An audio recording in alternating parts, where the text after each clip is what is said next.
আসসালামু আলাইকুম। Afsana village food আপনাদের সবাইকে স্বাগত জানাই।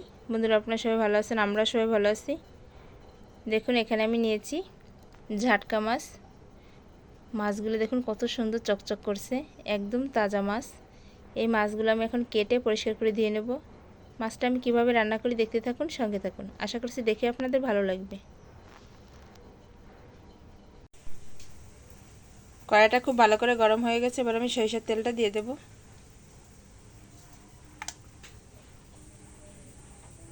তেলের মধ্যে প্রথমে আমি দিয়ে দেব জিরা বাটা,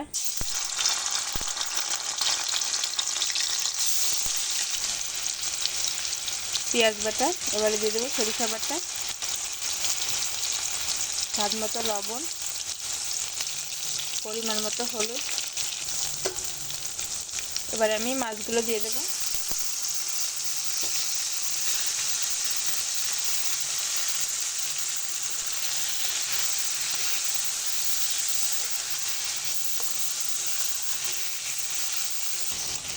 মাছের গায়ে আমি মশলাটা একটু ভালো করে মাখিয়ে নিয়েছি। এবারে দিয়ে দেবো 1 চামচ শুকনো মরিচের গুঁড়ি।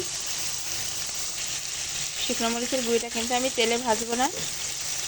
গুঁড়িটা দেওয়ার সঙ্গে সঙ্গে আমি একটু পানি দিয়ে দেব, খুব বেশি পানি ব্যবহার করব না। এবারে হালকা হাতে এভাবে আস্তে আস্তে নাড়িয়ে দেব।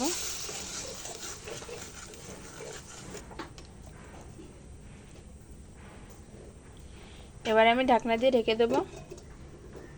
4 থেকে 5 মিনিটের মতো ঢাকা থাকবে, আর খুব হাইতে জাল দেব। 4-5 মিনিটের মতো হয়ে গেছে। এবার আমি ঢাকনাটা খুলে নেব।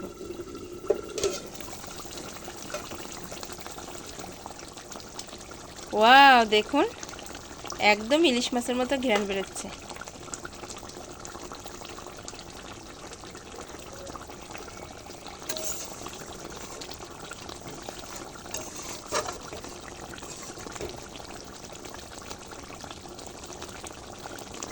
এবারে আমি সামান্য একটু সরিষার তেল দেব। নামিয়ে নেওয়ার আগে যদি এরকম একটু সরিষার তেল দেওয়া যায় না, খেতে একদম দারুণ লাগবে। দেখুন কালারটাই চেঞ্জ হয়ে গেছে। এবারে আমি চুলা থেকে নামিয়ে নেব। দেখুন বন্ধুরা, আমার ঝাটকা মাছের কালারটা দেখুন, শুধু কত সহজে আমি একদম ইলিশ মাছের মতো রান্না করে নিয়েছি। ছেলে মেয়ে দুজনেই খেতে বসে গেছে।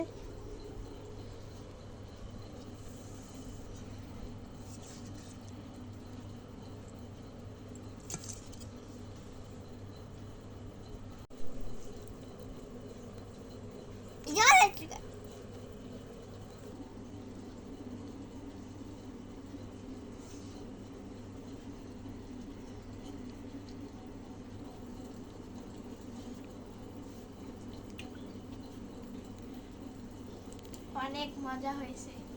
বন্ধুরা, আজকের ভিডিওটা এখানেই শেষ করব। যদি ভালো লেগে থাকে একটা লাইক করবেন, বেশি বেশি শেয়ার করবেন, চ্যানেলটি সাবস্ক্রাইব করে আমাদের পাশেই থাকবেন প্লিজ। বন্ধুরা, আপনাদের সাপোর্টে আমি এগিয়ে যেতে পারি। আল্লাহ হাফেজ।